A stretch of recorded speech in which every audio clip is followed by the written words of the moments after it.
Սիրելի հայրենակիցներ, ես պիտի փորձեմ ելույթով բացատրել այս երկու օրերին ինչ է կատարվում, բայց որ ավելի կարևոր է ինչու է այս ամեն ինչը կատարվում։ Բոլորդ լսել եք լուրը երկրորդ նախագահի 2 ամսով կալանավորելու մասին։ Այս ամեն ինչը մատուցվում է Նիկոլ Փաշինյանի կողմից նախընտրական խոստումները կատարելու սոուսով եւ արդեն քաղաքացիական պայմանագրի կողմից, որ քաղաքացու եկել է քաղաքացու վրեժի ժամանակը եւ իրենք են այդ վրեժի արդարադատության մարտիկները, որ այդ վրեժը պիտի լուծվեն։ Թույլ տվեք մի քիչ խոսենք այս մասին ու իսկապես հասկանանք ինչու է սա հենց հիմա կատարվում, ինչ կարիք կար այս ամենի։ Դուք ինչպես գիտեք, 8.5 տարիների ընթացքում Նիկոլ Փաշինյանը խնդիր չունի իր նախընտրական խոստումները չկատարելու հետ։ Ես կարող եմ իմ ժամանակը չի բավականացնի 10 րոպեն թվելու, որ նախընտրական խոստումները, որ ծրագրային խոստումները Նիկոլ Փաշինյանը չի կատարել, բայց ես չեմ կարող հիշել մի խոստում, որ Նիկոլ Փաշինյանը տվել է Ալիևին ու չի կատարել։ Ես այդպիսի խոստում չեմ կարող հիշել։ Ուրեմն Նիկոլ Փաշինյանը խնդիր չունի իր նախընտրական խոստումները չկատարելու հետ, խնդիր ունի Ալիևին տված իր խոստումները չկատարելու հետ։ Երբ մենք խոսում ենք այս ամենի մասին, իշխող ուժը ուզում է ասել, որ այստեղ ոչ մի գաղափարական բան չկա։ Ընդհանրապես ունեցվածքի եւ դիրքի պահպանության հարց է։ Ես շատ անկեղծ ուզում եմ մեր քաղաքացիների հետ խոսել այս մասին։ ՔՊԻ-ի իշխանության ժամանակ որևէ ունեցվածք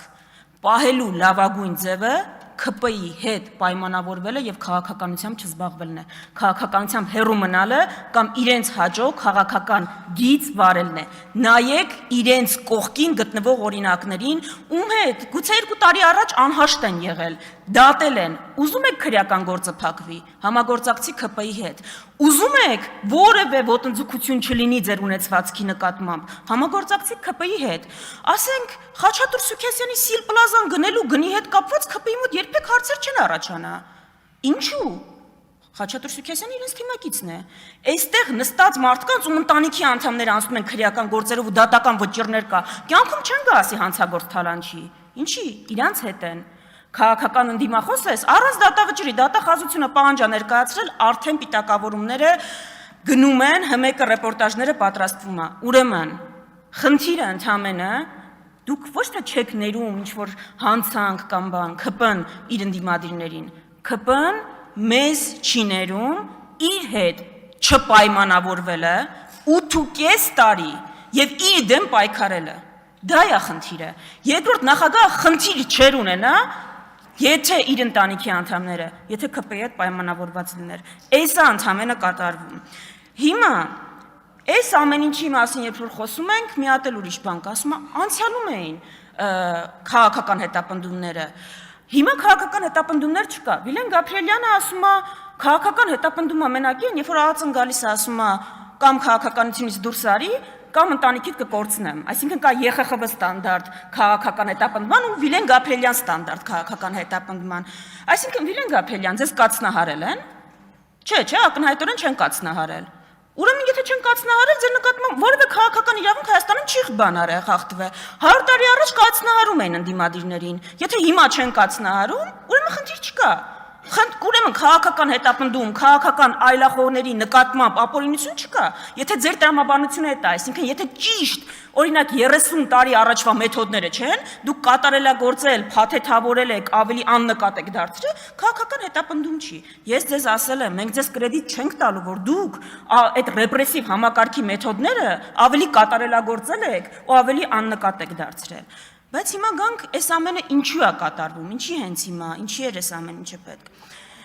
Սիրելի գործընկերներ, ես կոչ եմ անում չզարմանալ Նիկոլ Փաշինյանի, ոչ զայրույթից, ոչ զգացմունքներից, ես 2 օր իսկապես մտածում եմ, ինչն է էլի մոտիվացիան այդ մարդու այդպես խոսելու, բայց հասկացեք, իրան էլ հասկացեք։ 8 տարի ամենասարսափելի արշավ ընդդիմադիրների նկատմամբ, ինչ ասել են մեր մասին, ու այդ մարդը ամեն տարի գալիս է այստեղ, ընդդիմադիր հատվածը գնալով մեծանում է ընդդիմադիր հատվածը։ Ոչինչ, ինձ տեղից պատասխանում են դուք փոքրանում եք, դուք տենց էլ չհասկացաք։ Եթե մենք այս խորհրդարանում ներկայացված չլինեինք 0, բայց ընդդիմադիր ֆրակցիաներ ավելի շատ լինեին, դա կլիներ իմ հաղթանակը։ Եթե մենք լինեինք ավելի շատ, քան անցած խորհրդարանում էր, 2, 3, 5, 10, բայց ընդդիմությունը հավաքական ավելի քիչ լիներ, դա կլիներ պարտություն։ Դուք տենցա չեք կարողանում հասկանալ ընդհանուր գաղափարի համար պայքարը որն է։ Հիմա Նիկոլ Փաշինյանի զայրույթը հասկացեք, երկրորդը խոսք է տվել Ալիևին, սպառնացել է ժողովրդին պատերազմով, որ սահմանադրական մեծամասնություն ստանա, ու չի ստացել։ Հայաստանի քաղաքացին զրկել է ձեզ Ալիևի փաթեթը իրականացնելու ձեր հանձնառությունից։ Հիմա դրա մասին կխոսենք։ Ու այդ մարդու զայրույթը բնական է, որ սենց ես նայում։ Գալիս է այստեղ ասում է, ես լեգիտիմություն ունեմ սահմանադրություն փոխելու։ Դուք լեգիտիմություն չունեք անգամ գլխավոր դատախազին փոխելու։ Դուք Հայաստանի քաղաքացին ձեզ լեգիտիմություն չի տվել նախագահ նշանակելու։ Ուր մնաց թե սահմանադրություն, դա է ձեր զայրույթի պատճառը։ Սիրելի քաղաքացիներ, այստեղը շատ բորբոքվում են, ասում են դուք պիտակավորել եք սահմանադրության մեր փոփոխությունները Ալիևյան, քննարկման տեղ չեք թողում։ Շնորհավորում եմ ընդդիմությանը միշտ չի որ հաջողվում է իրականությունը ներկայացնել, բայց այս դեպքով հաջողվել է։ Այս դեպքով հաջողվել է Հայաստանի որ քաղաքացուն 10 վարորդից մինչև որևէ մասնագիտություն հարցնես, գիտի որ է սահմանադրության փոփոխությունը Ալիևի պահանջով իրականանում։ Բայց սահմանադրության փոփոխությունը չի մենակ, կա Ալիևյան փաթեթ։ Դուք ինչ ուզում եք տեղ ավելացնեք, ինչ սոուս ուզում եք ավելացնեք, ԲԴԽ, դատական բարեփոխումներ, հիմնական ուտեստը ադրբեջանական է, խոհարարը Ալիևն է, Ալիևյան փաթեթի պահանջներն են, Հայաստանում սահմանադրության փոփոխություն, Հայաստանի տարածքային այնպիսի զիջումներ, որտեղ Հայաստանը հայտնվում է շրջափակման մեջ, եւ հայ առաքելական եկեղեցու այս գծի փոփոխություն։ Այս ամենը փաթեթն է Ալիևյան։ Ընդդիմության պարտավորությունը սրան դիմագրավելն է։ Հիմա դուք եթե լսեք արդարադատության նախարար Սրփուի Գալյանին, Նիկոլ Փաշինյանին, իրենք ճանապարհային քարտեզ են մշակել։ Ճնշումներով, ամեն հնարավոր ու անհնար ձևով, որովհետև քաղաքացին չի տվել իրենց գործիքը դա իրականացնելու, ընդդիմադիր падգամավորներին ստիպել կլինի, համոզել կլինի, որ գնան այդ ճանապարհով, որ խոչընդոտ չհանդիսանան, այսինքն ընդդիմությունը այս խորհրդանում ունի պատմական առաքելություն, պատի պես կանգնել Ալիևյան փաթեթի առջև, ինչ էլ դա ընդդիմությունից պահանջի, ու դա անելու ենք, Ես չգիտեմ դուք ինչ մեթոդների եք, չգիտեմ ինչ մեթոդների եք դիմելու, բայց ես հույս ունեմ, որ ընդդիմադիր յուրաքանչյուր падգամավոր այս պատասխանատվությունը պատմական գիտակցում է, ու դուք դա ընդհանրապես չեք ներում։ Ձեր զայրույթի պատճառը, հիմքը, էտա, դուք ուրիշ խնդիր չունեք, ուրիշ հարց այստեղ չկա։ Հիմա